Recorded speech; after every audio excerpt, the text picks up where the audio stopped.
Many lifetimes ago in southern France, there was the village of Artigat. This story begins in the 1500s. During this bygone era, France was a society divided into 3 estates. The first estate was the clergy. Members of the high clergy, such as the cardinals and bishops, held immense political influence. The Catholic Church owned up to 10% of all land in France, with Catholicism shaping daily life. The high clergy, who often directly advised the king, were extraordinarily wealthy and received tithes, a legally enforced payment which was 1/10 of every person's income. Oftentimes, the high clergy did not pay these taxes themselves. The lower clergy, such as the curés, nuns, and monks, came mostly from the third estate, meaning they were common people and lived among common people. The clergy as a whole made up just 0.5% of the population. The second estate was the nobility, privileged aristocrats who held significant political and social influence. Much of their wealth was hereditary or tied to land ownership. They were often exempt from paying important taxes such as the taille and had the right to bear arms. Then there was everyone else. These men and women who were not a part of the first 2 estates, which was over 98% of France's population, were part of the third estate. This included artisans, urban workers, wealthy merchants, and educated bourgeoisie. However, over 85% of this population were peasants, such as those that called Artigat home. Most peasants in the 1500s were legally tenants of lords. This meant that they owed monetary payments to their lords, most often in the form of rent, taxes, or other services, such as a corvée, which were brief periods of unpaid labor, most often on roads or a lord's land. In many villages and towns, these lords controlled much more than just property. Lords, especially those residing among rural populations, often indirectly controlled market activities by enacting fees and dues. They could also directly administer justice in the territories they oversaw. From dawn to dusk, male peasants would work in their farm. It was often a life of physical labor and food shortages. Sunday was usually a day of rest, typically serving as a day for church and socialization. Women were expected to manage the household. They cooked, made clothes, and looked after the animals and children. Female peasants required permission in order to marry, and if they did not have it, they could be punished. This peasant status was hereditary, placing people in a lifestyle full of hardships just for the act of being born. Most of these people that were born in the third estate would die in the third estate. This could make relationships between peasants and lords very strenuous. While some lucky peasants could become wealthy enough to own their own land, this was uncommon. One can infer and wonder about how many people wished their life could be something more, but how far could you go to ensure that? Of all the families that called France home at this time, let's take a look at one that would soon become infamous for one of the most uniquely strange events in human history.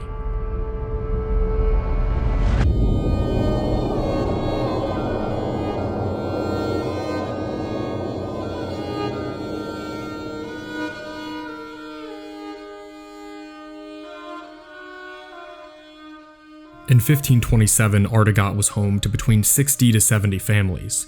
These families grew wheat, oats, and also grazed animals such as cows, goats, and sheep. The village also housed a blacksmith, a miller, and a shoemaker. Running right through Artigat was the river of Leze. During that same year, a new family would call the village of Artigat home: the Daguerre family. Sanxi Daguerre was a tile maker who arrived with his wife, his brother Pierre, and his 2 to 3-year-old son, Martin. The Daguerres were of Basque origin, moving from the country of Hunday. Although they had moved to Artigat, Sanxi left their ancestral home intact, as the young Martin was supposed to inherit it someday. In order to better assimilate with this new village, they changed their last name to Guerre. Nothing seemed to be known of Martin Guerre's mother, including her name, but she did eventually go on to have 4 more daughters in this new home. While many peasant villages at this time involved owning services or corvées, this was not the case in Artigat. The lands and the lives in which these residents lived appeared to be less controlled than many neighboring villages.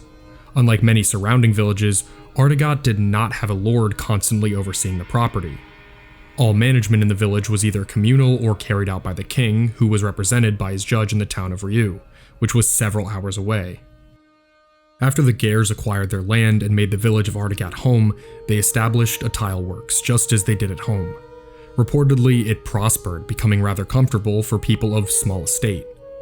This tileworks and property were likely a joint household at first with the brothers Sanxi and Pierre, but Pierre would go on to get married, moving to a nearby household in the village.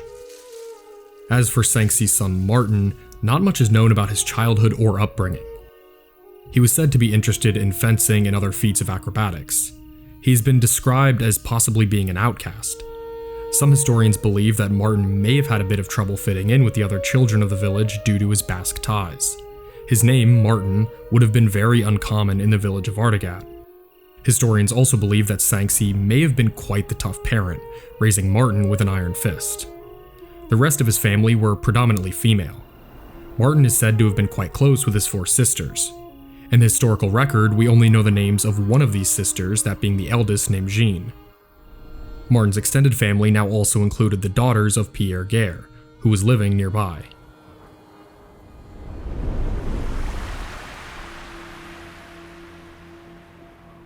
Just on the other side of the Leze River was another family who called Artagat home. This was the Rolls family. The Rolls family was another peasant family that was considered to be pretty well off. Details about the parents in this family are also very scarce, but they had a young daughter named Bertrand de Rolls, and she would also have a brother.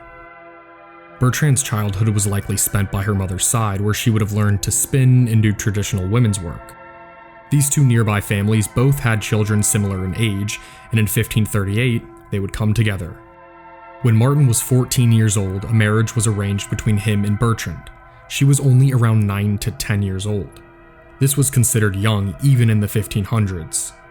Under canon law, the marriage would have been seen as void, but both families seemed very eager for an alliance, and this law was not always enforced. Marriages in this era were usually created out of economic and social opportunities, rather than out of love.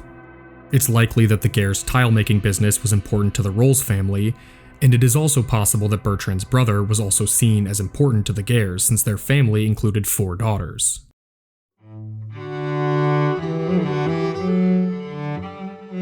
The 2 children were married in the Church of Artagat, the very same place that Bertrand's grandfather, Andrew, was buried.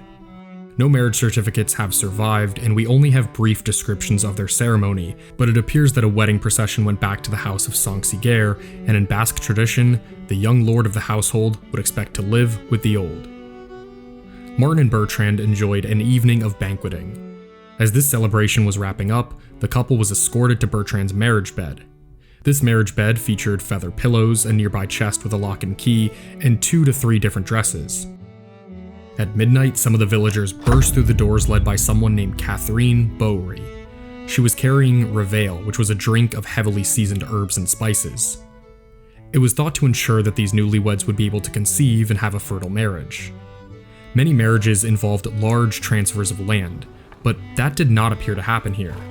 Most of the property appeared to be kept, with Martin and Bertrand moving into their extended family's home. One of the main expectations of marriage was producing children. At this time, a marriage was often only seen as valid when a child was produced.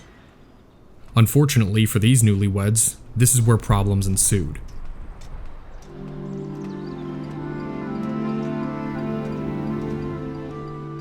During that marriage night, they were unsuccessful. The next time they tried, they faced the same unsuccessful result. As they kept trying, it became clear that this marriage was stricken with impotence from both parties.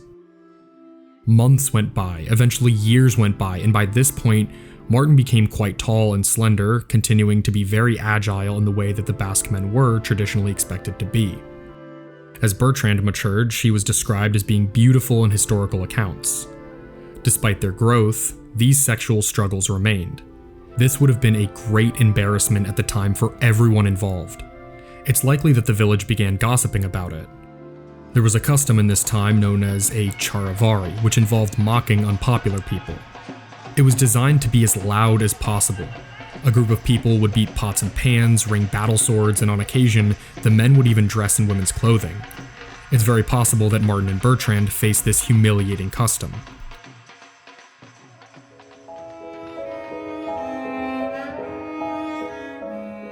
Impotence itself was often seen as a curse at the time. Bertrand later described her and Martin as being bewitched by the charms of a sorceress. For Martin, impotence would have been seen as a sign of weakness for a young man like him. In the worst cases, it could even lead to the annulment of the marriage. As more time went on and the issue kept persisting, that became a very real discussion. Bertrand was advised by some of her closest relatives to ask for a separation of marriage, but despite everything, she did not listen to this advice. Of course, Martin and Bertrand would have been far from the only people experiencing impotence in a marriage at this time, but it was nevertheless shunned. In order to help against these problems, community and religious efforts were typically used to break the spell of impotence. In the case of the Guerres, they tried to find a solution for 8 long years. According to the official court documents of Bertrand herself, one of these religious efforts did seem to finally help against this problem. Bertrand was instructed to have 4 masses said, which she did. One priest told her to eat some holy wafers and foasses, which were cakes cooked in the ashes of hearth fire. Almost immediately after this, the couple reportedly felt so well that Bertrand conceived almost immediately after. Did this religious effort truly help the couple's decade-long curse, or was this just a striking example of a placebo effect? Regardless of what that answer might be, Bertrand was finally pregnant. 9 months later, she would give birth to her first child. Their marriage could finally be seen as legitimate. Perhaps even more importantly, Bertrand's newborn child signified her first real step into adulthood. This child was a boy and he was named Sanxi after Martin's father. At long last, this chapter on their greatest hardship was concluded. For Martin, the hardships were just beginning. While this child was just a few months old, Martin was accused of stealing a small amount of grain from his father. This was actually quite the serious offense. Stealing from your own parents was seen as a moral betrayal, especially in Basque tradition. A French judge at this time named Pierre de Lancret had spoken of Basque customs and stated that they believe that theft is the work of a debased soul, of a low and abject heart. It bears witness to the demeaning neediness of a person. Martin's reputation and social standing, which he already struggled with, could be severely damaged by this action. A short while after the claims against Martin, Bertrand woke up one morning to find herself, her child, and nobody else. With no warning or explanation, Martin had left the village. He was missing. Days went by, and Martin did not return. Weeks went by with no sign or word of where he went. Even in a town full of gossip, this would have been seen as concerning. For Bertrand, she now had to settle with the fact that she had to raise this newborn child without the help of her husband. Soon, these weeks turned into months, and these months turned into years. During this absence, both of Martin's parents would pass away, never receiving news or closure for what happened to their son. However, before Sanxi died, he actually left a testament officially naming Martin as the heir to their property in Hunday and their land in Ardegat. When those universal heirs were absent, like they were here, others were supposed to be substituted in his place. So Pierre Guerre would become the administrator of his brother's properties. This would also have made him the guardian of Martin's 4 unmarried sisters. However, Pierre seemed to have other ideas. At some point during these years, likely in the early 1550s, Pierre made an attempt to salvage the familial relationship. Bertrand's father had also died during this absence, so he married Bertrand's widowed mother, becoming the new head of the home. Throughout this all, Bertrand found herself in an utterly powerless position. Despite still being married, she found herself back under the roof of her mother again. Under Catholic law, a woman could not remarry unless there was definitive proof of her husband's death, which she did not have. Remarrying could have been subject to a punishment as severe as death. In a marriage case at the nearby city of Toulouse in 1557, judges stated that, during the absence of the husband, the wife cannot remarry unless she has proof of his death, not even when he has been absent 20 years or more. So while Martin was completely out of the picture, Bertrand had no personal agency to do anything about it. She couldn't enjoy the sexual or the economic advantages that a marriage granted you, and she couldn't be granted the higher social status and respect of a widow either. With women at the time gaining much of their social status and respect out of being a wife and a mother, it's likely that she endured a level of gossip and humiliation due to her circumstances. Circumstances she was powerless to change. Bertrand remained a victim of her unfortunate fate for what felt like an endless 8 years. That was until one day.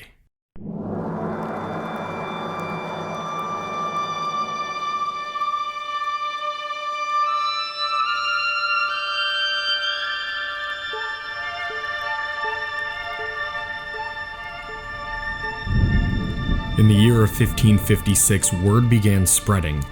Martin Guerre had returned.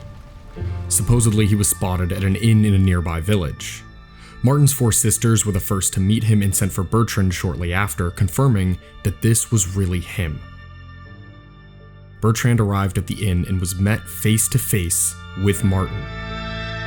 Martin recounted memories of their past, but since he was recovering from an illness, he remained at the inn for a little while longer. Upon finally getting to see her husband after 8 years, she embraced him. She welcomed him back into her life with open arms. For this short period of time, Bertrand would take care of him before they finally departed from this inn. Finally, Martin had returned to his home, and the initial reaction seemed to be very positive. Pierre embraced him with open arms, where they also recounted old memories, as he did with many of his neighbors. Martin had explained that he had been serving in the army, serving the King of France. After spending some months in Spain, he stated that he was eager to be back in his village, with his relatives, his son Sanxi, and especially his wife Bertrand. Some villagers noticed that Martin Guerre looked a little bit different. Most obviously, he had a small beard when he previously did not have any facial hair. He also seemed to be a little shorter and a little stockier than some people had remembered. Was there any truth to their views? In a time long before photographs, it begs the question, how reliable could memory possibly be? Especially regarding such a long absence. Remember, Martin had disappeared as a young man. It would make sense for him to grow a beard and fill out over all those years. As a result, these claims would remain as just that, claims. Martin and Bertrand would settle into the home that was once Sanxi's before his passing. It's possible that Martin's now 2 unmarried sisters moved in with him at this time, as that would have lined up with Basque customs. In their new home, Martin and Bertrand's relationship appeared to be better than ever, which was noticed by the village. According to one account, he showed himself to be a good man, peaceful and more honorable than before. Martin and Bertrand lived together again, shared a bed, and over the next few years they would even go on to have 2 more children, although only one would survive infanthood. The child that lived on was named Bernard, who became Sanxi's little sister. Martin worked on the farm and became a rural merchant. He dealt in grains, wine, and wool, traveling up and down the river of Leze. Martin did not appear to have been involved in the family tileworks business. Pierre most likely managed it.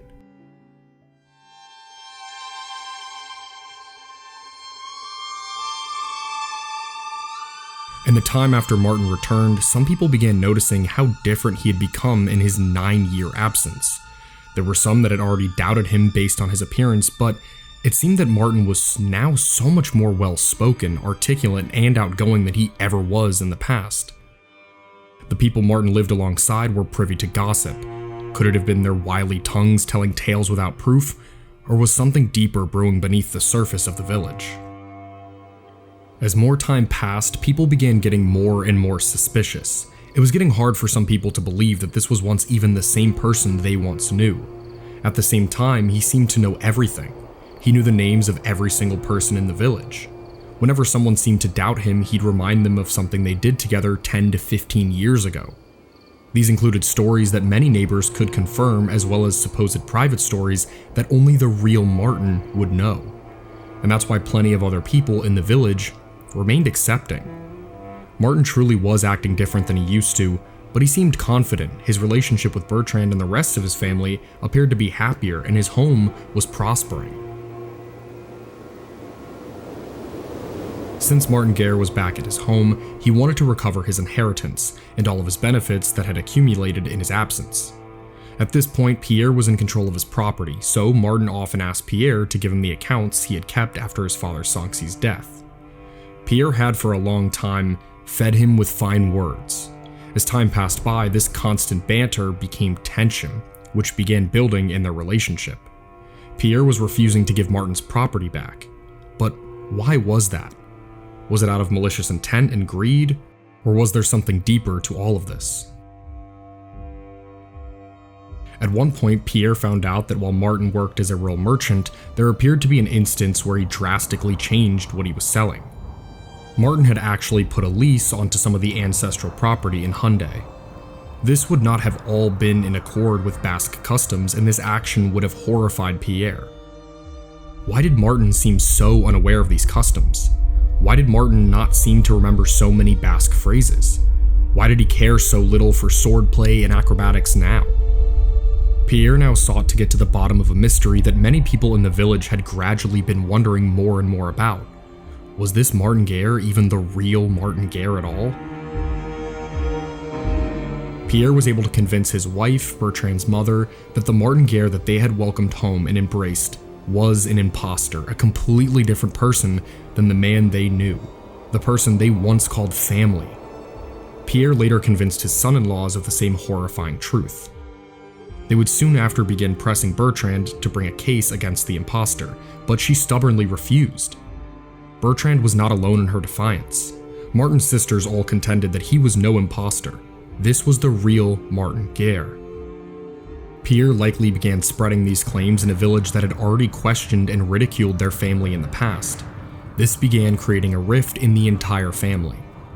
Villagers asked Bertrand about her husband on numerous occasions, and every single time she would ferociously defend him. During one statement she said, "He is Martin Guerre, or else some devil in his skin.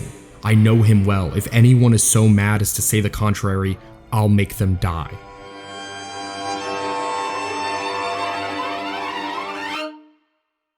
Things really came to a head when in late 1558 or early 1559, Martin actually sued Pierre for the recovery of his property. This move filled Pierre with hatred. He, as well as his son-in-laws, sought to take down Martin in any way that they could. One day, Pierre and his sons-in-law assailed Martin right in front of Bertrand. Pierre was carrying a club and almost beat Martin to death when Bertrand herself leapt onto Martin and took some of the blows herself, ultimately breaking up the fight. As the village chatter grew louder and the Guerre family slipped further and further, a soldier from Rochefort passed through the village of Ardegat. As he was passing through, he saw Martin and was astonished. He loudly called Martin a fraud and said that when he saw Martin, he had just one leg, having lost it in a battle. This soldier had not only claimed that the new Martin living in Ardegat was an imposter, but he claimed that the real Martin was still out there. Bertrand's mother, who had previously begged her to split with Martin during their struggles with impotence, would have likely wanted to save her daughter from adultery, but Bertrand was still refusing to make a case against him. Pierre and Bertrand's mother threatened to constrain her or kick her out of the house in order to accuse the prisoner, who they were plotting to have killed or sent to the galleys. Then, a nearby farm building in Ardegat burned down. The man that owned it was named Cadet Jean d'Escornbeau, who accused Martin of burning it down, and he was arrested. Jean had been described as acting under the authority and help of Pierre Guerre in trial documents. Bertrand reportedly brought money and other necessities to Martin while he was in prison. Due to the evidence not being very convincing, he was released. Bertrand then received him, caressed him as her husband, gave him a white shirt, washed his feet, and then they went to bed together. However, after his return from prison, it was stated that Bertrand no longer gave him such a good face as previously. One of the only surviving primary sources from this time stated that she was suspicious, but kept it a secret. That very next morning in broad daylight, Pierre and his sons-in-law were waiting, and they were all armed. They made Martin prisoner, even though there could not be any new charges. It was never clear how, but at some point Bertrand herself was also made aware of this horrifying revelation. The Martin that returned, that she appeared to be happier with than ever before, who she had 2 children with, may not have ever been her husband at all.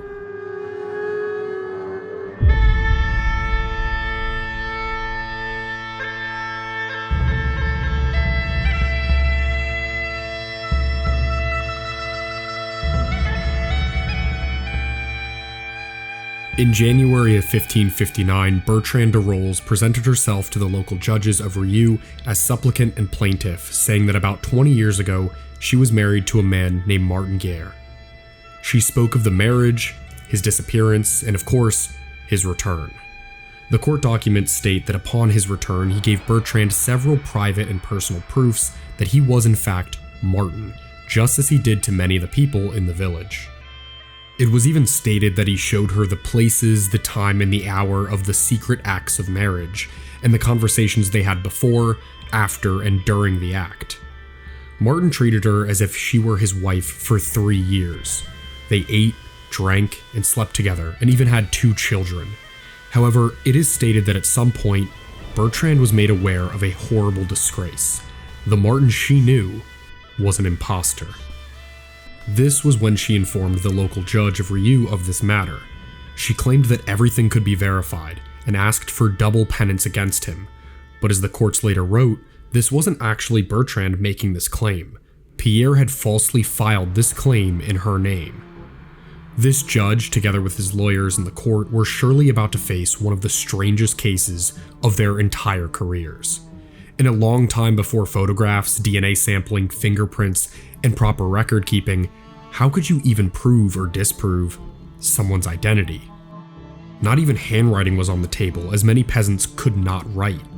What the courts would have to rely on were witness testimonies. As the trial began, the judge would summon the prisoner, asking him about the life of Martin Guerre, and listening to what he had to say in his own defense. Martin Guerre stated that if ever a relative or husband were badly treated, slanderously persecuted by his own relatives, it was he who was so unjustly treated. He stated that everyone knew and understood that he was the true Martin Guerre of Artigat, and claimed that his family was robbing him of his property, which was being possessed by Pierre Guerre, who was too angered to give it up.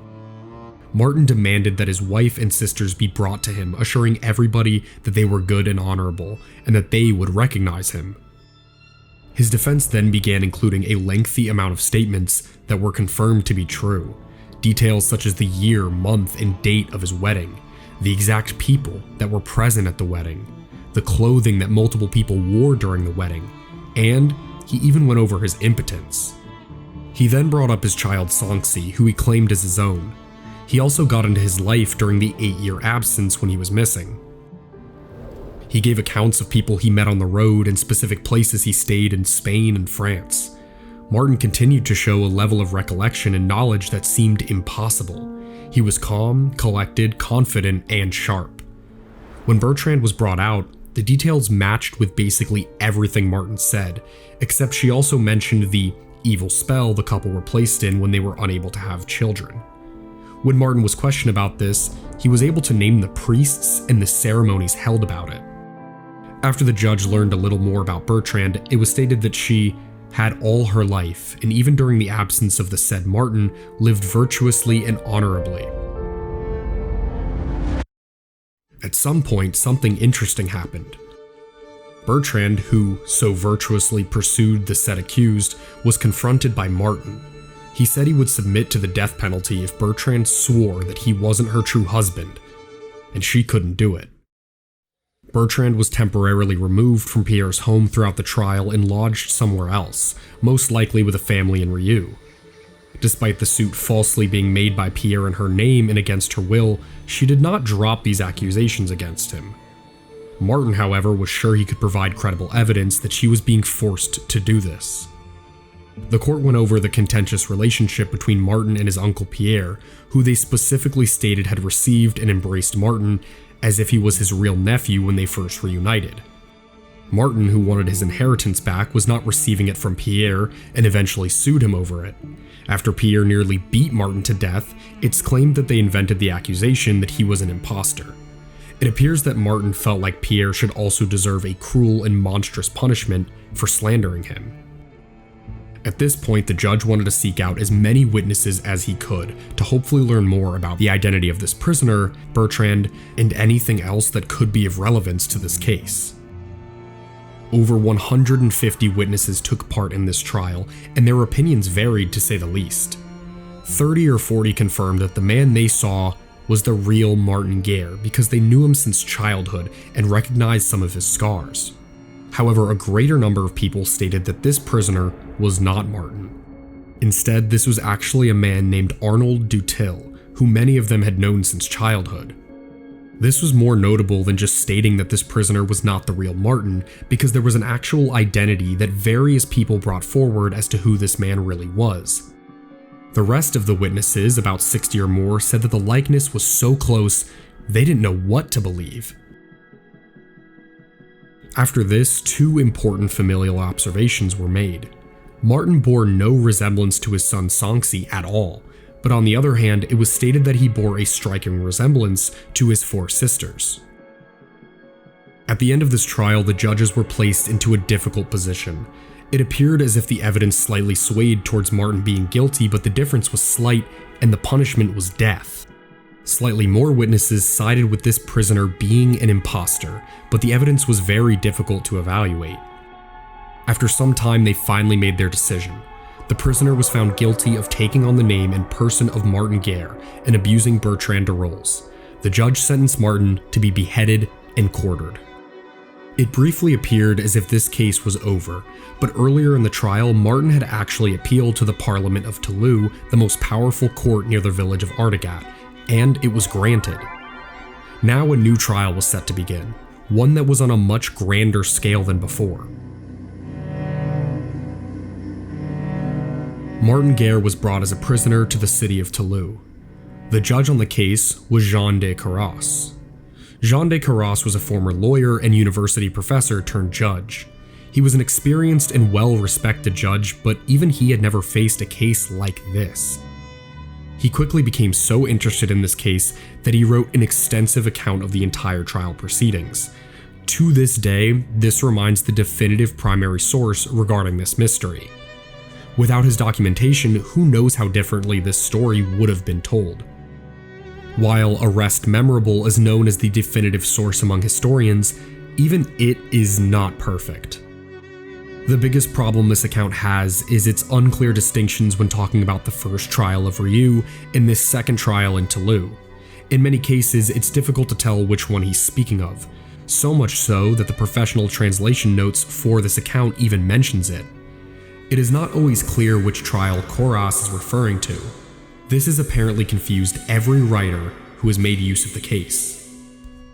There was just one other source that shared details of these trials during this time, and that was Guillaume Lesour's Admiranda Historia. Published in 1561, this is also a valuable source. Guillaume Lesour was a much lesser known figure than Jean Carras, but he'd been in Toulouse training in civil law when the trial began. It's thought that the evidence he collected was collected from Michel Dufaure, the fourth president of the parliament and who Admiranda Historia was dedicated to. However, it is very possible that he was present in the courts in some minor capacity. Arrest Memorable sticks strictly to the trial, its developments, and the info learned throughout it, but Admiranda Historia focuses much more on the broader story and the moral implications of a case like this. The text even concludes with a sort of lesson. Due to Lesour being lesser known and due to its interests in the morality of this case, some historians believe this account is sensationalized to an extent, which is something I will expand on more later. For this reason, Admiranda Historia isn't usually held in the same regard as Arrest Memorable, but there's still plenty of value to be made out of what Lesour's writing had to say. It's the only other source that remains from when this trial was active, and it includes info not mentioned in Arrest Memorable at all. This makes it very valuable when it comes to contextualizing this mystery. It also offers a glimpse into what people may have thought about this mystery when it was actually happening. So with all that being said, let's begin this second trial, a trial much larger in scale. It's time to find out the truth behind Martin Guerre. As this trial in Toulouse begins, Bertrand and Pierre were summoned in front of the prisoner. Martin had shown a very assured countenance, supposedly so much more than his wife Bertrand. So much so that there were a few judges present who were not persuaded that the prisoner was the true husband and that the impostor came from the side of the wife and the uncle. It is stated that the commissioners by every means possible tried to surprise him in some lie, but could get no advantage on him nor induce him to respond other than truthfully in all things. But things didn't end here. Both Bertrand and Pierre were placed in detention throughout the trial. Bertrand was facing possible adultery charges, and Pierre was facing allegations of false accusations and perjury. It was also stated by Lesueur that Bertrand was left secluded to remove her from the influence of Pierre. Throughout this trial that she never wanted any part of, she was isolated and confined. The judges called for further evidence on specific facts regarding this case and for more witnesses to be heard, different witnesses than before. Then they officially heard 25 to 30 witnesses where the details only got more intriguing. Of these witnesses, 9 to 10 were sure that the prisoner was the real Martin Guerre. 7 to 8 believed that this prisoner was Arnold Dutil, and the rest were in doubt, unsure of who this man really was. Corus had thought that it was not the number of witnesses testifying for a specific identity that mattered most, it was the quality of the witnesses. Were these witnesses truthful? Were they people of integrity? Corus believed that the most valuable testimonies would come from close relatives. Throughout both trials, these witness testimonies provided an excess of information. These witness accounts could at times clash with other testimonies. With all the information gathered over both trials, the judges understood the complexity of this case and began laying down all the evidence they gathered from both sides. So, let's do the same and go over everything.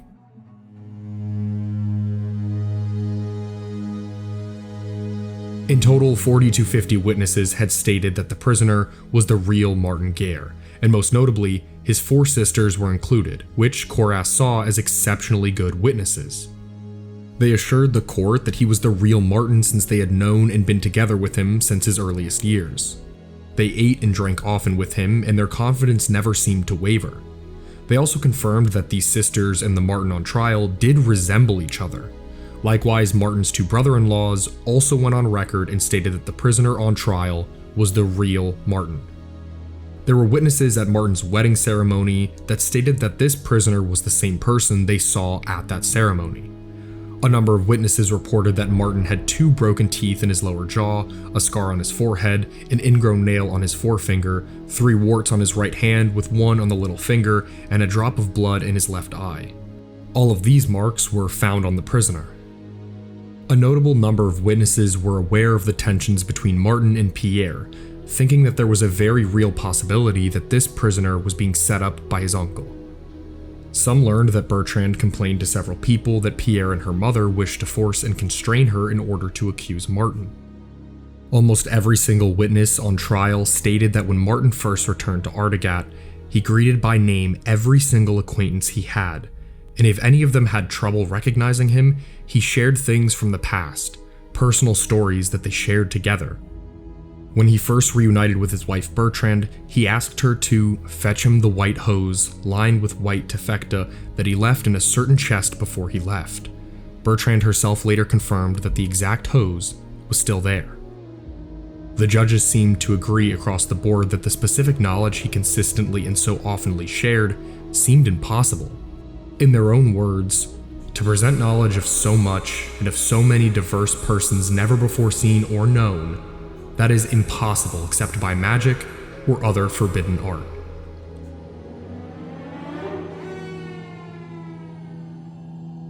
The judges found it very notable that up to 45 people had specifically identified this prisoner as not just an imposter, but a man named Arnold Dutil. And there was one witness in particular that made a really damning claim.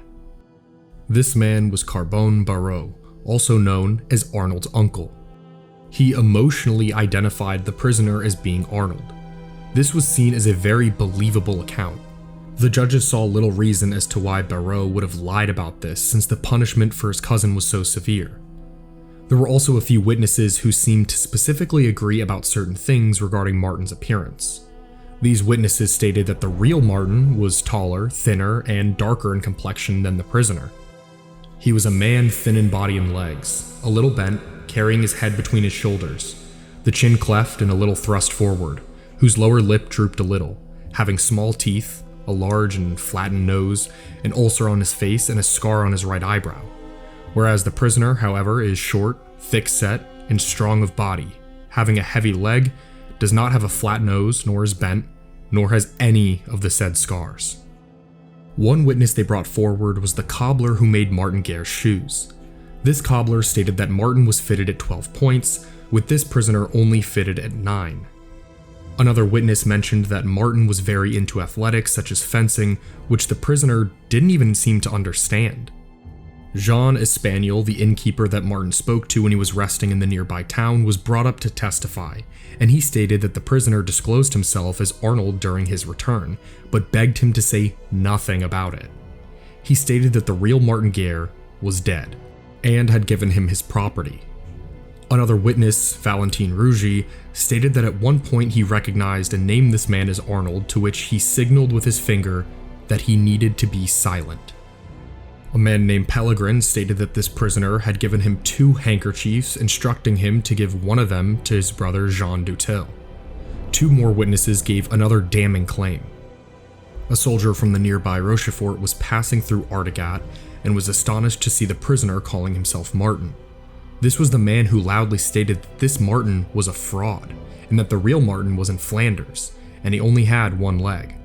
However, because the soldier himself was not present, these statements were mostly seen as hearsay and not taken too seriously. Another major piece of evidence noted had to do with Martin's Basque origins. As the judges state, this is a language that at the time was understood by little except to those who are from the country. The real Martin Guerre knew the language well, but the prisoner only spoke a few stolen words. There were several witnesses present that shared very similar sentiments about something. If the prisoner was in fact Arnold, it wouldn't be surprising at all. These witnesses, who knew Arnold since childhood, said that he had given over to every kind of thievery and impudence. He was a habitual denier and a blasphemer of the name of God. Arnold Dutil, as it turns out, was a man born in Lombez, France, to Arnold Guilhelm Dutil and his wife, whose name does not appear to have survived. The Tils were considered a very standard peasant family. They had enough fields and vineyards so that when Arnold's father died, he would receive a little bit of land. Arnold himself grew up in a family of boys, in stark contrast to Martin Guerre. He is said to have gotten along well with his siblings growing up. He was described as not being very good at village sports, instead he was a charmer with an impeccable memory. As he grew up, Arnold's reputation became stained. He became known by many as a youth of bad life, who was absorbed in every vice. He was a drinker, he had sex often, and he became known for his nickname Pensete, which meant the belly.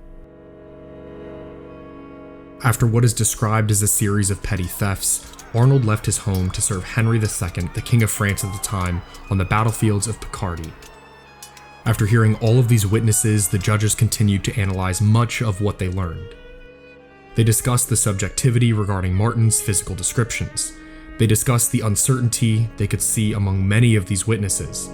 They also pointed out how judging by resemblance was uncertain. They even pointed out how swearing by oath made many of the witnesses really superstitious. There were people who would not dare swear even to things that were evidently true. The judges clearly seemed to be stuck. They had no idea what to believe, which becomes apparent the more you read this section of the account. The only thing that they could all agree on was that if this prisoner was an imposter, how could he have possibly been so convincing? How did he know so much? But nothing would possibly prepare anyone for what was about to happen. The real Martin Guerre had shockingly arrived.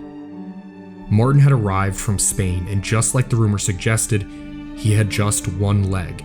So where had he gone this entire time?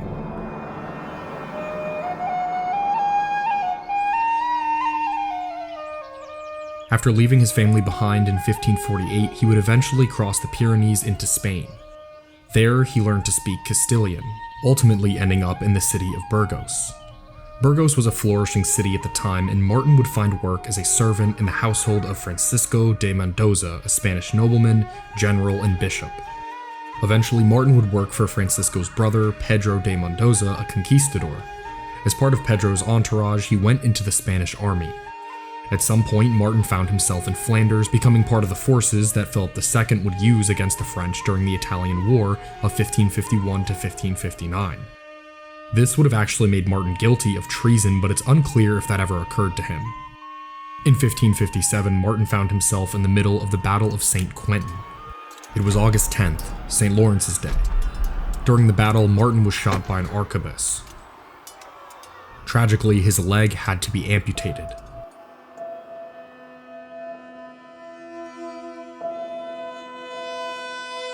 During his initial arrival, the judges briefly kept his return under wraps, so they could question him and the prisoner separately. Martin, as well as the prisoner, were separately asked many questions about events in the household, and interestingly, the newly returned Martin actually did not answer them quite as well. After this, the court had Martin confront the prisoner. He called the newly arrived Martin Guerre a liar, a troublemaker, a good-for-nothing, and stated that he would prove, even to subjecting himself to the penalty of hanging, that this newcomer had been bought with cold cash and instructed by Pierre Guerre. He interrogated the new Martin on several events that had taken place in his house, who did not reply as satisfactory as the prisoner had been.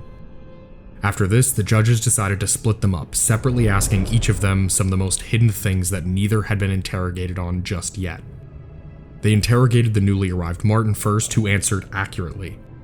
After this, they asked the prisoner these same questions, who they say replied completely like the other. This amazed everybody present and once again made them fall into the belief that the prisoner had used some sort of magic. The judges knew what they had to do next. This was the most important part of it all. It was time to show the family the newly arrived Martin.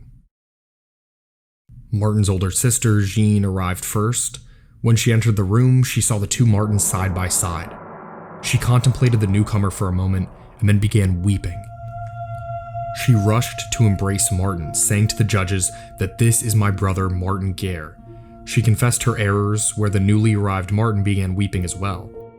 After this, the other sisters were brought in and recognized him in a similar way. Finally, Bertrand was brought forward. As soon as she set her eyes on the newcomer, she trembled like a leaf shaken in the wind. Her face was bathed in tears, and she ran to embrace Martin. She asked for his pardon for the error and was a clear emotional wreck. She accused his sisters of too easily believing and affirming that the prisoner was the real Martin Guerre. Bertrand presented a request to the said court that she be permitted to come to his punishment, since she was in detention throughout the process, in order to protest the outrage which had been done to her. Martin, who had wept with his sisters upon confronting them, had a very different reaction when reuniting with Bertrand.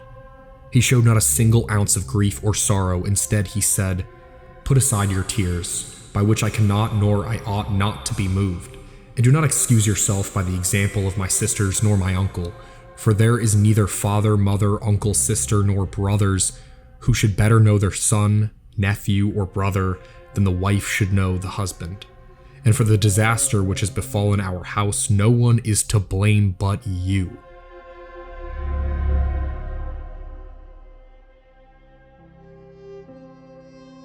It was a bitter reunion, but eventually they were reconciled by somebody.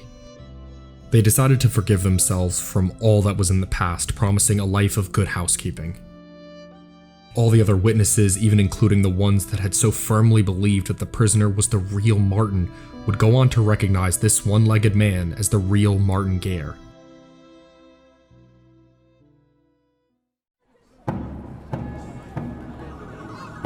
On September 12, 1560, the verdict was out and the public rushed to see it. The prisoner was proven guilty. He was an imposter the whole time, whose real name was Arnold Dutil. The court decided against burning him alive, but because of his detestable crimes, his body would still be burned after the execution, so that the memory of so miserable and abominable a person would disappear completely and be lost. The rest of the family, including Pierre and Bertrand, would be dismissed of any wrongdoing. They also decided whether the real Martin Guerre should be charged, since he had deserted his family for so many years and fought for the enemies of France. Ultimately, they decided that these actions were the result of the heat and levity of youth, which was then boiling up in him. They possibly thought that what happened to his leg, to his goods, to his wife, and to his family had been enough of a punishment, His eventual reconciliation with Bertrand likely helped with this. On the 16th of September, Arnold Dutil was brought back to Artagat, where he finally confessed to the judge of Rieux and to a crowd of people who had traveled miles to see this apology and execution. At long last, the mask of Arnold Dutil would be removed. Arnold, who had always been confident and well-spoken, finally broke. While being led to his execution, tears formed and he loudly began to cry. He was placed on his knees in front of the church with a white shirt, bare head and bare feet, with a torch in his hands. He asked pardon of God, the king, the court, Martin Guerre, Bertrand de Rolls, and Pierre Guerre. He stated that this daring misdeed all began about 7 to 8 years earlier. After returning from Picard, some people had mistaken him for Martin Guerre.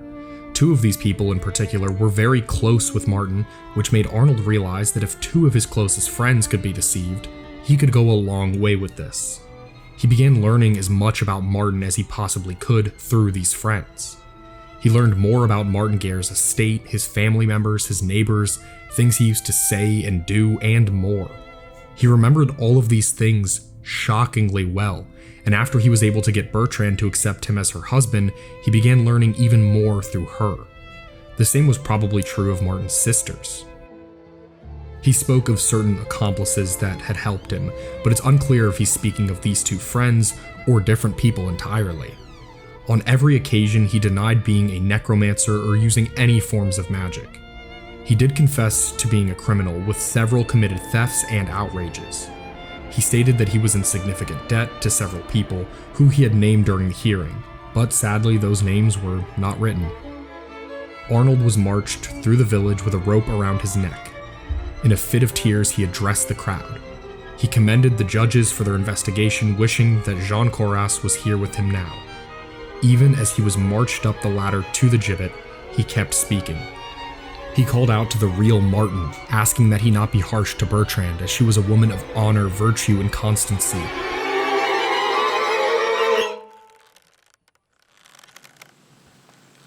Arnold died, asking God for mercy through his son, Jesus Christ.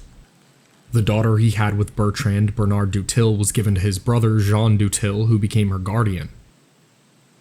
At long last, the story of Martin Guerre had concluded. But did it really?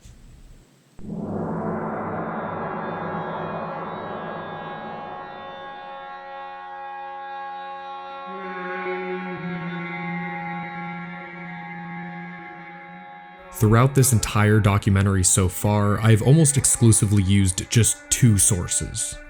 These 2 sources are of course the ones I mentioned earlier, Jean de Carras's incredible comprehensive account of the trial, and Guillaume Lesour's Ad Miranda Historia, because they are the only 2 primary sources in this entire mystery.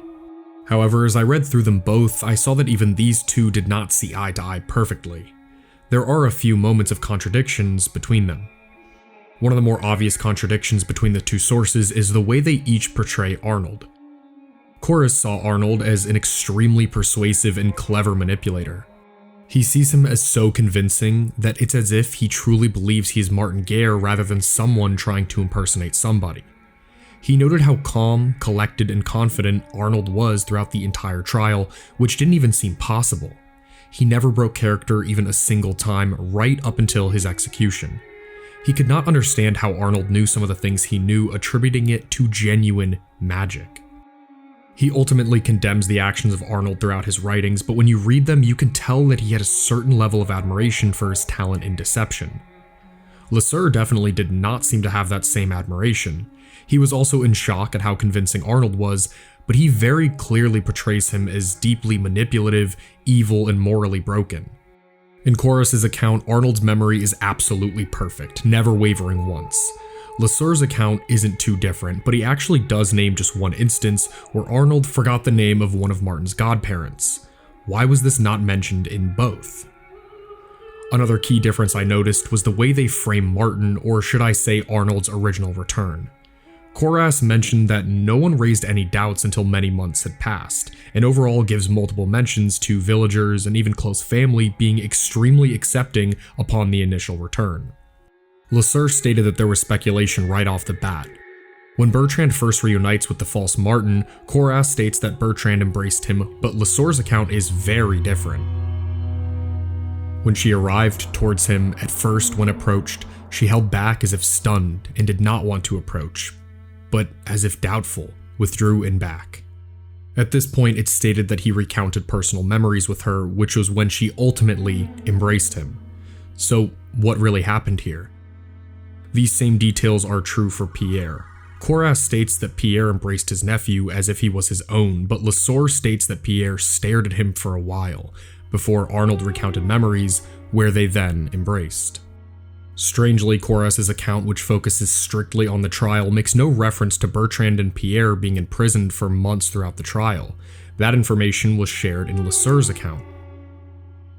One of the most notable details that appears in Lesour's writing that does not appear anywhere else revolves around Arnold's arrest for suspicions of burning down a nearby farmhouse. In both accounts, it's stated that he was taken to prison in Toulouse and released after a lack of evidence. Coras's account says that Bertrand supported him and sent food to him before washing his feet and going to bed with him. Lesour says this too, but it is only in his account where it's stated that Bertrand no longer gave him such a good face as previously. What exactly does that mean? The final and possibly largest difference I noticed was how they portrayed Arnold's execution. In Coras's writings, there isn't that much detail given to it. It's stated that he revealed how and why he was able to do what he did, and it's also stated that he named people he owed money to before being executed. Once again, it seems very matter-of-fact and to the point, but in Lesour's writing, it is not portrayed this way at all. This source is where it's stated that Arnold finally broke character and began violently crying. He admitted to stealing, prayed for forgiveness, revealed how he did what he did, praised the wisdom of the judges, and most interestingly, he prayed that Martin would not mistreat Bertrand. As I completed my reading of Lesour's Admiranda Historia, I honestly didn't find it to be quite as sensationalized as it was built up to be. There are some conflicting moments that may make you raise your eyebrow, but this also was a very dramatic trial. It also proved that as strong as Arrest Memorable was, it did leave certain details out. In my eyes, these sources are both to be taken very seriously, and without the incredible work of both Jean Coras and Guillaume Lesour, this mystery could have become lost to time entirely. While neither of them may have been perfect, I think they both did the best they could have when you consider everything. As the years went on, this mystery predictably became mythologized. Some of this was because of our two primary sources. As I said, there are aspects of Coras's writings that are unclear, specifically when it comes to which of the two trials he was writing about, which has confused historians for many years. Some of this mythologization could also be tied to Lesour's possible sensationalism. As more time passed, a few main questions really stood out. How accurate could the witnesses have been? What were testimonies and human memory really like during a time long before photographs? These testimonies carried so much more weight at this time, but how accurate and reliable could they even be? Remember, when Martin disappeared in his early 20s, he was still a developing young man, so I always thought that using evidence based on his appearance was a little questionable, but there truly wasn't that much they could do. Those weren't the only questions though. Some other questions that come to mind are, how exactly did Arnold really learn everything he did? How was he so successful as an imposter? There were so many stories of him recounting memories with various people in the village. He knew of so many things that seemed absolutely impossible to know. The judges themselves could barely even comprehend how it was all possible. The next question is one that has haunted me this entire time I've researched this mystery. How did Bertrand discover that Arnold was an imposter? In Coras's court documents, it's stated that she was made aware of this before going to court. In Lesour's writing, there is that mention that she became suspicious after her husband was arrested for suspicions of burning down a home. Something else that was stated in Coras's court documents, which was seemingly from Arnold's defense, claimed that Pierre invented this accusation. While that is unconfirmed, it's clear that he did run with it. It's mentioned that Bertrand was very stubborn and defensive about her husband, but could Pierre have finally been able to convince her at some point? Or did Bertrand put the pieces together on her own? Did it all keep adding up until she looked at him one day, fully piecing together the fact that the man she loved, the man standing before her, was never her real husband? That question leads straight into the biggest mystery of all. What was Bertrand and Arnold's relationship really like? It seemed impossible for some people to believe that Bertrand could have been fooled in the manner that she was. How would it be possible for Bertrand to not notice these differences, not only in appearance, but in his demeanor? Was there something more to this all going on here? Questions like these have kept the legacy of Martin Guerre alive and remembered as a one-of-a-kind mystery for centuries. It has long been known by historians, educators, and scholars, but it wasn't known too widely throughout popular culture. In 1982, something would happen that would bring more eyes on this story than ever before. The return of Martin Guerre released on May 14th to critical acclaim. It was a historical drama centered around the real mystery of Martin Guerre, which really did feel like a movie. This film introduced an entire new generation of people to a truly one-of-a-kind mystery, but its presentation featured a stark difference compared to our two primary sources. Throughout the entire trial proceedings, Bertrand is deeply conflicted, but mostly sides with Arnold on trial, that is, until his case begins getting shakier. As the trial concludes, the biggest difference occurs, an added scene from after the trial. In this scene, Koras visits Bertrand at her village and tells her that he thinks she knew Arnold was never her real husband, and asks why she would be in support of him the whole time despite knowing that. Her answer was that he was a better husband and man, and that they had a good life together. Like many historical dramas, this movie had the help of a historian, who was one of the writers on the film. Nathalie Zeman Davis was a European historian specializing in France. Most documented French history surrounds people of the upper class since they were documented so much more frequently, but Davis had always taken an interest in the marginalized. She sought to give a voice to the people that never got a voice. When she first discovered the mystery of Martin Guerre, she thought of just how much it would work as a film. Coincidentally, she discovered that a film was beginning to be made about it, which is how she joined the crew. She has stated that the creation of this film inspired her to dig even deeper, especially since the film did divert from the historical record, which was troubling her. Davis was absolutely fascinated, and in 1983, just a year after the film, she released her book, also titled The Return of Martin Guerre. The book exploded in popularity, likely because it was seen as the more historically accurate companion piece to the film of the same name. As a result, it reached an audience much larger than most historical studies, and has become easily the most well-known source about this mystery. Martin Guerre had finally become well-known in pop culture as being one of the most bizarre true stories that may have ever been told. With this book, a new theory was born. That was the theory that Bertrand and Arnold were in fact working together the whole time. She knew he wasn't her real husband, but she went along with it anyway, motivated by genuine love. A man that treated her so much better than the real Martin ever did. If you search up Martin Guerre online, nearly every article uses Davis's information, as after all, she is a lifelong historian and an expert of French history. Many of these articles cite information from her novel that I was not able to find in the only two primary sources that existed from that time period. Details such as Bertrand following strategies she worked out with Arnold about his testimony, or Bertrand and Arnold both being sympathetic towards Protestantism. And that's when I began to wonder, where was Davis getting her information from? Koras, the judge, very clearly saw Bertrand as someone who was duped, although his reasoning for it was in part due to the weakness of her sex. Despite that dated explanation, he consistently notes her innocence and seems to feel very sorry for her. He notes her unconfident body language during this trial, and vividly describes the way she trembled and cried upon seeing the real Martin again. He also describes her extreme hatred and desire for Arnold to be executed, even requesting that she see his execution. Lesueur, on the other hand, also questioned Bertrand's innocence, but ultimately saw her as a victim too, and no primary account stated that any of the other judges on the trial felt any differently. Now, just because Koras and Lesueur viewed her as innocent doesn't necessarily mean that she was, but of over the 150 witnesses that were heard in a town full of gossip, not a single one of them ever suggested that Bertrand and Arnold were accomplices either. So the only two primary sources consistently viewed Bertrand as innocent, nervous, and emotional, and consistently viewed Arnold as a deceptive manipulator. So what evidence does Davis have that contradicts this? As I read through all of Davis's book, I was lucky enough to discover that I wasn't the only person who had asked these questions.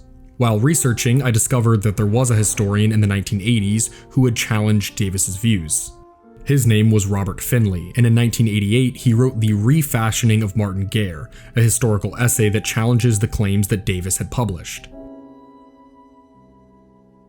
In Davis's story of Bertrand and Martin Guerre, she claims that in the almost 9-year absence when Martin had disappeared, Bertrand hadn't just wished for her husband to return. She dreamed of a husband who would come back and be different. Davis believes that she accepted Arnold because it was her dream come true. Davis presents Bertrand and Arnold as people who rejected the rigorous, suffocating norms of the world they lived in, suggesting that they may have been pretty like-minded people. They invented a marriage, they created new identities, free from the rigid constructs they found themselves trapped in. Bertrand, who was neither married nor a widow after Martin's disappearance, and Arnold, a notorious thief who was often described as a liar by those who knew him, willingly created a new life together. When making this claim, Davis states that Arnold moved beyond the mask of a carnival player and inheritance seeker to forge a new identity and life for himself. When reading the primary sources, we know that Bertrand and Arnold would go on to have 2 children. We knew that they ate, drank, and slept as a normal couple during those years. But we also know, confirmed from Arnold's mouth himself, that he was using her to learn information about herself, Martin, and the rest of the village.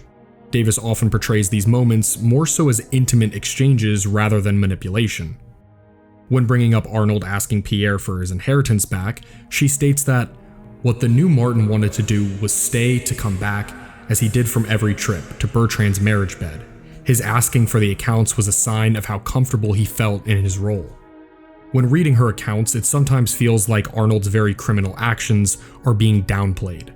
During the trial, when Arnold challenges Bertrand to swear that he is not her real husband and she refuses, Davis portrays it in an oddly romantic light. She states that Bertrand had portrayed her double role perfectly up until then. She then states that Arnold made a test of her love and expressed his own, saying to the judge that if she would take an oath that he was not her husband Martin Guerre, he would submit to any death the court chose, and Bertrand was silent. This paragraph caught me off guard as it seems full of assumptions. It claims that Bertrand had only played her double role perfectly up until that point, which appears to present Davis's theory that they were accomplices, as if it is a fact. It also presents Arnold in a romantic light and not in a manipulative one. This is far from the only paragraph like this. When going over the trial specifically, there are numerous instances that mention Bertrand's supposed double role as if it is a fact. In her testimony, she had to be cagey. She must say only what the defendant had learned in the past about Martin Guerre so that he could not be tripped up in his answers. When reading Corras's and Lesour's excerpts, what details could have possibly suggested that Bertrand was being this careful in her testimonies? In these 2 primary sources, there are no bits of self-reflection or anything that would suggest that this was actually what was happening. With Bertrand being detained for large portions of the trial, I'm not fully sure how they could have collaborated to such an extent. All of these claims surrounding Bertrand and Arnold working together would also require evidence proving that Bertrand even knew of Arnold's true identity in the first place, since the 2 primary sources never portrayed her in that fashion. That's where perhaps Davis's most notable claim comes in. This was the idea that once Bertrand and Arnold had sex, she could not have possibly been fooled. To quote Davis, "What of Bertrand de Rolls? Did she know that the new Martin was not the man who had abandoned her 8 years before? Perhaps not at the very first, when he arrived with all his signs and proofs. But the obstinate and honorable Bertrand does not seem like a woman so easily fooled, not even by a charmer like Pansette. By the time she had received him in her bed, she must have realized the difference, as any wife of Artegat would have agreed. There is no mistaking the touch of the man on the woman." This was something I had also thought about even before reading Davis's source. I, and I'm sure many of you, wondered how it was possible for someone to not tell the difference between their partners while lying in bed with them, and especially when having sex with them. It felt hard for me to believe that Bertrand wouldn't be able to tell the difference.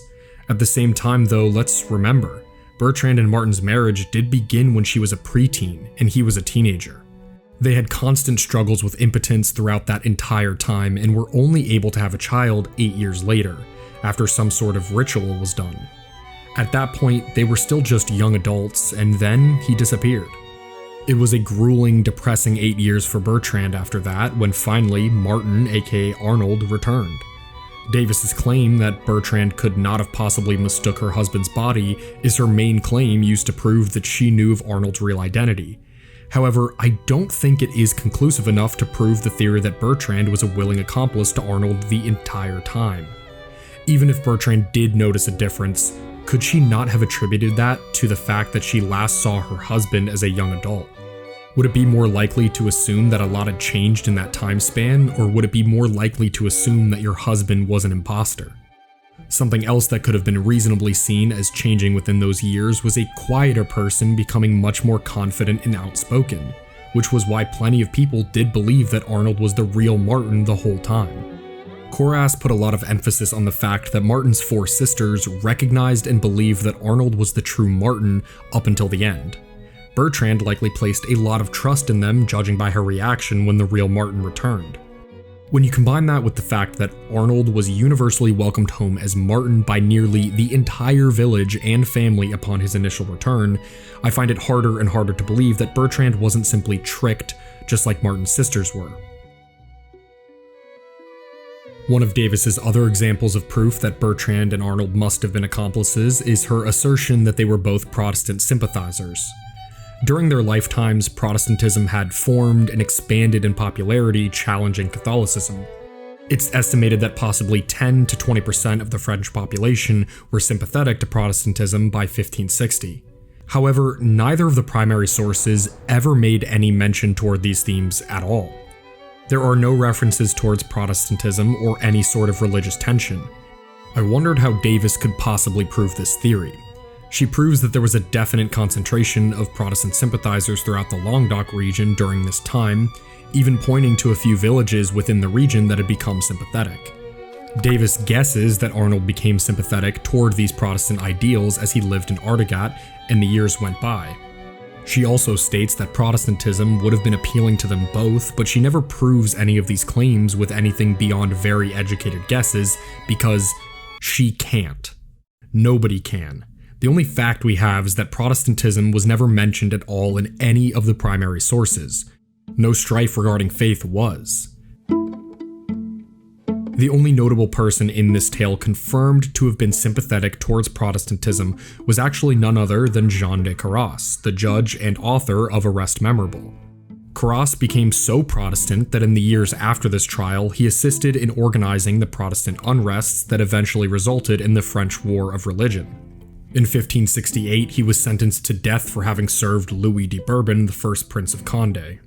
In 1572, he was murdered in prison following the St. Bartholomew's Day massacre. Koras's Protestant ideals are certainly notable, but of course don't have much to do with Bertrand and Arnold's relationship. Throughout both of the primary sources, Bertrand was seen as an innocent victim that the judges felt remorseful over. Based on what the judges learned about her, we also know that they believed she lived virtuously and honorably throughout her entire life, even during the grueling absence of Martin Guerre. It is only through Davis's writing that her story seems to actually be refashioned. She became not a victim of a horrific criminal, but a partner in crime. The main theme a source like The Return of Martin Guerre really highlights is the complicated line between remaining factual and desiring to fill in the gaps.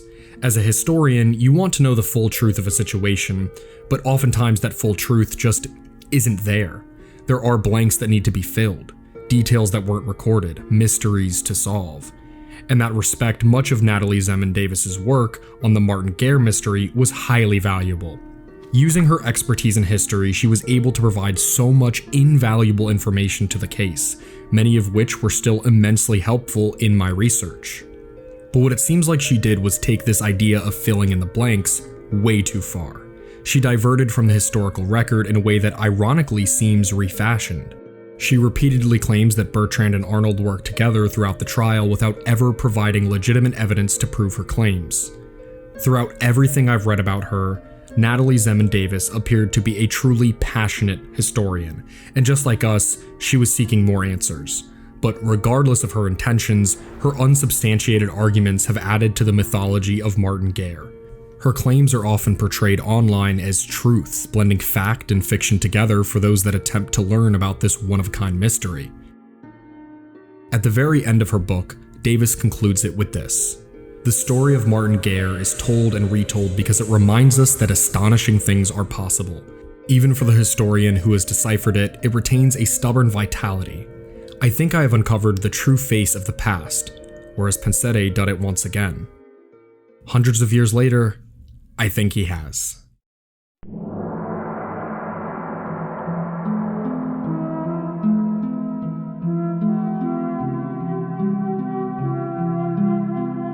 As we keep moving further and further away from this mystery, it's clear that there are questions that may always remain.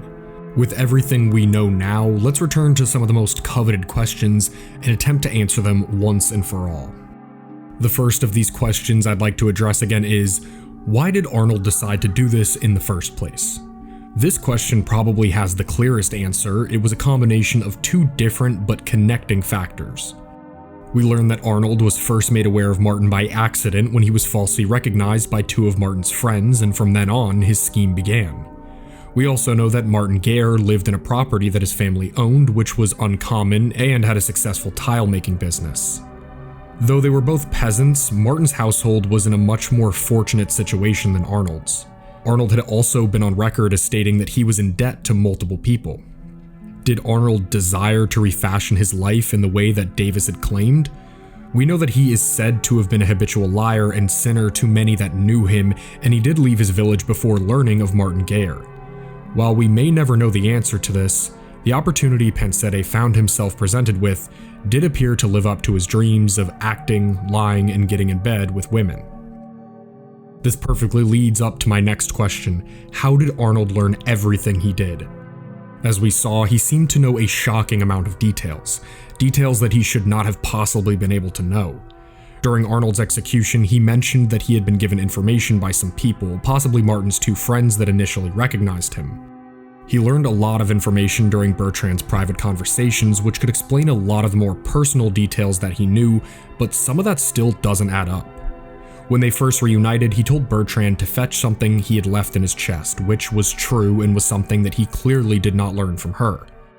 One can assume that if Arnold manipulated Bertrand for information, that he likely did that to as many people as he could have in Artagat. Could he have learned information like this from his sisters? After all, he did speak with them first. Of course, there is no explanation that could possibly explain how he knew such specific details of the private acts of marriage between him and Bertrand.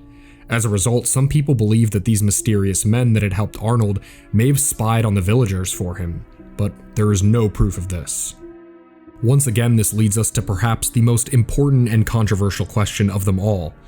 What was Bertrand and Arnold's relationship really like? Based on what I have learned, I do believe that Bertrand was duped, like a lot of Artagat was. When first reuniting with who she thought was Martin, I'm not sure if she could have ever conceived the idea that her husband was an imposter. She was lonely and suffering for years, and then she reunited with Martin, who supposedly still did look pretty similar, even if there were differences. We'll never know exactly how they treated each other, but we know they ate, drank, and slept together as a normal couple, and had 2 more children, so it's very possible that this relationship really was more positive than before. The rumors of Martin being an imposter reached her eventually, though, and whenever she was asked about it, she would get very defensive and emotional.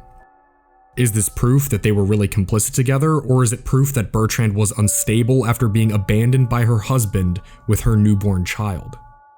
After all these years, he had returned, seeming better than ever before, and now people were suggesting that he wasn't even the same man. If Bertrand believed that Arnold was her real husband during these years, like the judges and the residents of Artagat suggested, that completely changes what appeared to be a more positive relationship into something so much more disturbing.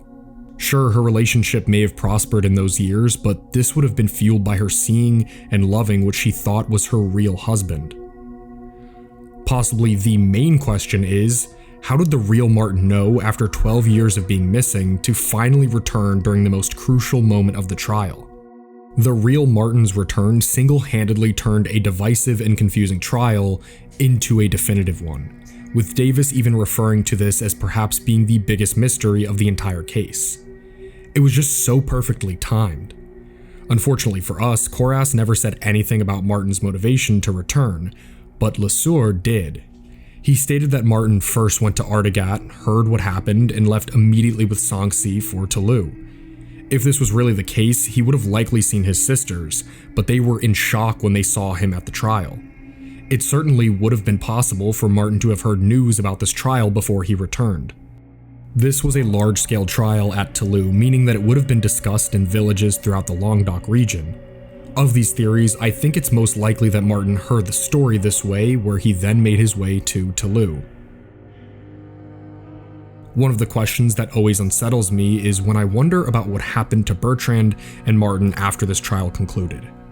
After that point, they were never recorded in history again. There's a unique type of tragedy in reading that what were possibly Bertrand's happiest years were unknowingly in the presence of an imposter. And despite Martin walking out on his family with no warning, his first reaction upon reuniting with his wife was to chastise her for her mistake. It's an unprecedented and multifaceted conflict that makes me wonder about so much, because imagine being Martin and learning that a man had arrived wearing your own skin. Imagine learning that this man successfully tricked almost your entire family. Imagine learning that and seeing that your family and your relationship prospered without you, far more than it did with you. Now imagine being Bertrand. She was in a contentious relationship for almost a decade, then right when it finally felt as that if it might have changed, that person abandons you. Then when you least expect it, while at your lowest, that person comes back, treating you better than ever before until one day you learn that this person was an imposter the entire time. When thinking of these possibilities, it once again reinforces the theme I mentioned when discussing the return of Martin Guerre. That desire to fill in the gaps. Even though I took the time to point out unproven claims based on interpretation, I couldn't help but to try and interpret their emotions. Ultimately, Bertrand and Martin agreed to put this incident behind them and begin things anew. That's all we know. We will never know if they kept their word. One can only wonder how this situation psychologically affected them both. Their son Sanxi would have been old enough to understand what had happened, and I wonder how this may have impacted him too. Arnold Dutil was not the only imposter throughout history, but there has never been a trial quite like this before or after it. A twisted tale of identity and refashioning, a suffocating story of societal rules of family. For just a moment, these average peasants, who would have otherwise been unknown throughout history, became center stage, where in his own distorted way, Arnold could have finally starred as the actor he always wanted to be. The trial of Martin Guerre is also a tale of perception, of memory, of interpreting. Without an image, without documentation or evidence, how well do you really remember people? As the years continue to go by, new generations will familiarize themselves with the one-of-a-kind case of Martin Guerre. A mystery that occurred many lifetimes ago that will continue to outlive us all. Someday we will all just be as obscure as these peasants from hundreds of years ago. People that were just as alive as you and me, with routines, feelings, and families that have been lost to time. Through chance, the Guerre family escaped that fate. Not because of their own actions, but because of their part in a trial so strange, so mind-boggling, that it became unforgettable.